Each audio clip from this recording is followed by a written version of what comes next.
আসসালামু আলাইকুম, শুভ সকাল। স্বাগত জানাচ্ছি আমাদের কৃষি কালচার দেখতে। আমাদের এই ছোট্ট খামার সংলগ্ন একটু জায়গা আছে, এক চিলতে জায়গা, 3 থেকে 4 করা জমি হবে। তো এই জমির এক পাশে এবার পরীক্ষামূলকভাবে একটি সারিতে কিছু ভুট্টা গাছ লাগিয়েছিলাম।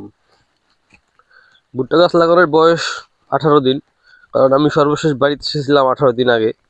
তখন একটি ভিডিওতে দেখিয়েছিলাম যে আমি রাতের বেলা জমিতে ভুট্টা গাছ লাগাচ্ছি। তো সেই ভুট্টা গাছ কেমন আছে তা দেখতে এই সাত সকালে হাজির হলাম। দেখুন, এখনো সূর্যের দেখা মেলা নাই, চারপাশে কুয়াশা, দৃষ্টি সীমা অনেক কমে গেছে।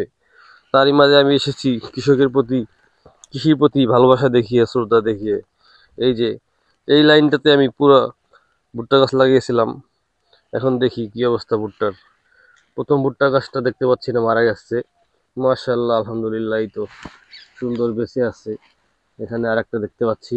এই যে এই যে এগিয়ে যাচ্ছে যতই, এখানে একটা মিসিং, এখানে একটা রোগাক্রান্ত দেখতে পাচ্ছি, এখানে একটা মিসিং, এখানে একটা আছে, এই যে আছে, এই যে এখানে একটা মিসিং, এখানে একটা মিসিং না আছে, এখানে মিসিং, এখানে মিসিং। বেশ কিছু মরে গেছে, আবার বেঁচেও আছে। তো এখানে গতকালকে হোস পাইপ দিয়ে পানি দিয়েছিলাম, মাড পাম্প ব্যবহার করে। ওই যে খামারে দেখা যাচ্ছে, খামারের বেড়া, ওখান থেকে 100 ফিট পাইপ এনে এটা এই পুরা এই জায়গাটাকে পুরো ভিজিয়েছিলাম। এখন চিন্তা করছি যে এই পানি শুকিয়ে যাবে, তাই প্রত্যেকটা গাছের গোড়ায় আমি মালচিং করব। আমি মালচিং করার জন্য নিয়ে আসছি খড়কুটা। এই যে ধান যে কাটছিল, এই ধানের যে কুটা আছে, সেই নরম কুটা নিয়ে আসছি। প্রত্যেকটা ভুট্টা গাছের গোড়ায় যদি আমি নরম কুটা দিতে পারি, তাহলে অনেক দিন পানি ধরে রাখতে পারবে। তো বাড়ি থেকে সকালবেলায় একটা বস্তায় করে এই ভুট্টা একটা বস্তায় করে নাড়া কুটা নিয়ে আসছি। এই কুটা খুব নরম আর এটা আর্দ্রতাও ধরে রাখতে পারে। দেখাচ্ছি আপনাদের বস্তায় কি এনেছি। বস্তা না ঠিক, একটা সেরা লুঙ্গিতে করে পেঁচিয়ে নিয়ে আসছি। কম না, 1 বস্তাই হবে। যাই, এগুলো নিয়ে গাছের গোড়ায় দিই, তারপর খামারে হাই স্পিড পাম্প দিয়ে পানি সেচ দিব। আজকের দিনের শুরুটা এইভাবেই করলাম। আজকে সারাদিনই মোটর চালাবো। যাই, এগিয়ে যাই।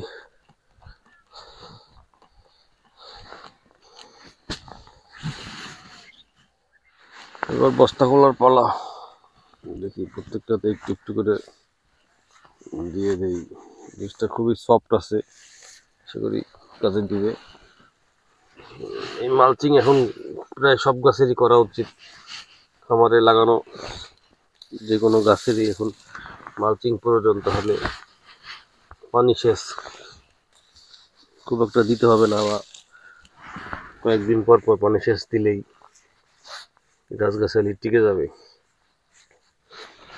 আমি সবসময় মালচিং করতাম। মালচিং যখন জনপ্রিয় হয় নাই বাংলাদেশে, অনেকে মালচিং সম্বন্ধে জানেই না, তখনও আমরা মালচিং করতাম। কারণ আমার আব্বা চাচাকে দেখতাম, তারা শীতকালে তাদের ফসলের গোড়ায় এভাবে মালচিং করতো এই নাড়াকুটা দিয়েই।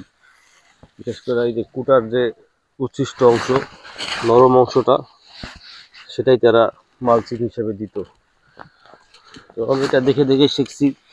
তারপর শাইখ সিরাজের কৃষি অনুষ্ঠানে সে এ বিষয়ে অনেক সচেতনতা সৃষ্টি করছে যে শীতকালে মালচিং করলে গাছ বেঁচে থাকার সম্ভাবনা বাড়ে এবং পানি সেচ কম দিলেই হয়। তো যাই হোক, মালচিং সারা পৃথিবীতে একটা জনপ্রিয় শীতকালের জন্য। তাহলে অল্প অল্প পানি সেচ দিয়েই পানিটাকে ধরে রাখা যায়, কারণ মাটির গোড়াটা, গাছের গোড়াটা ভেজা থাকে। তো এই কাজটা করার পরে আমাকে যেতে হবে হাই স্পিড পাম্প দিয়ে ঘন্টাখানেক পানি দিতে খামারে।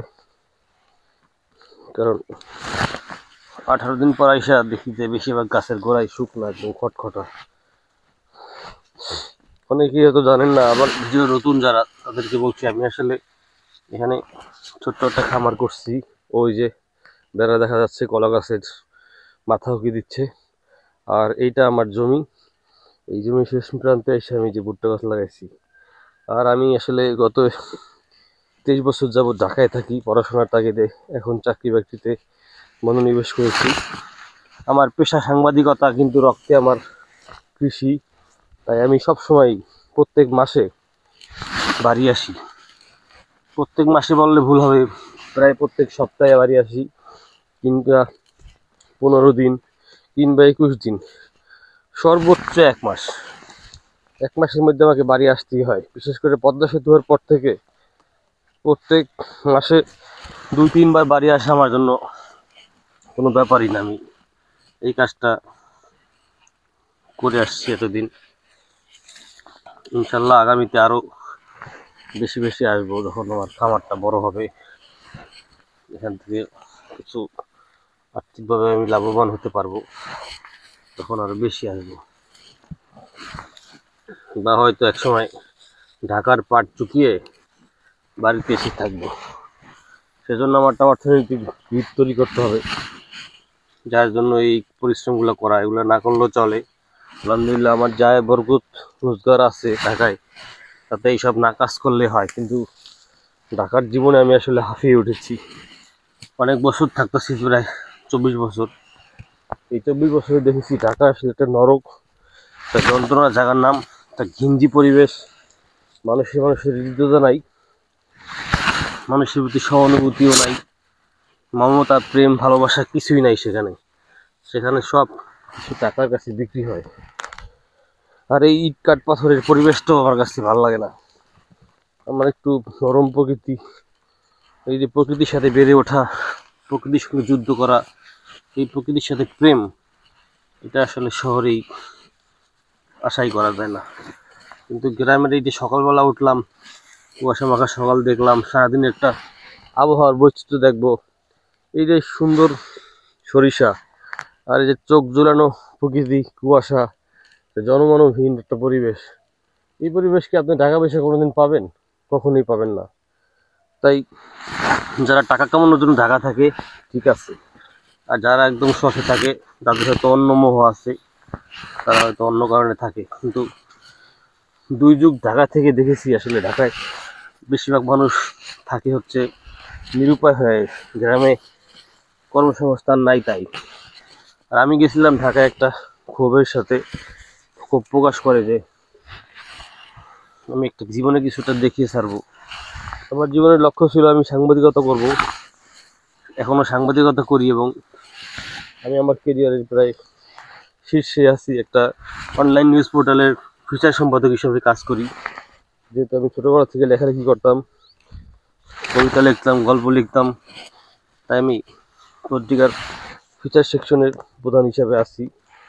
সেখানে আমি যে খারাপ আছি তা না, আমি যথেষ্ট পরিমাণে পেশাদারিত্বের সঙ্গে আমার কাজটা করে আসছি। আয় রোজগার যা আসছে তাতে আমার চলে যায় আলহামদুলিল্লাহ, হালাল রিজিকের বরকত আছে। কিন্তু তারপরও এই মাটি, এই মা, এই প্রকৃতি, এই একটা অভাবনীয় দৃশ্য, এই দৃশ্য আসলে আমি মিস করি। এই প্রকৃতির সঙ্গে আমার বেড়ে ওঠা, এই প্রকৃতির সঙ্গে আমার বড় হওয়া, পড়াশোনার তাগিদায় কিনা জীবনের তাগিদায় আমাকে ঢাকা চলে যেতে হয়েছিল। কিন্তু এই প্রকৃতিতে আমি আবার ফিরে আসতে চাই। সেজন্য এই প্রকৃতির বুকে আমি সবসময় এই চারা রোপণ করে যাই। তো এই ভিডিওটা এই পর্যন্তই। যদি আবার ভিডিও করতে পারি, এই ভুট্টা গাছের আপডেট আপনাদেরকে দেখাবো ইনশাল্লাহ। আপনারা সবাই ভালো থাকুন, আমাদের জন্য দোয়া করবেন। আপনাদের জন্য দোয়া রইল। আসসালামু আলাইকুম।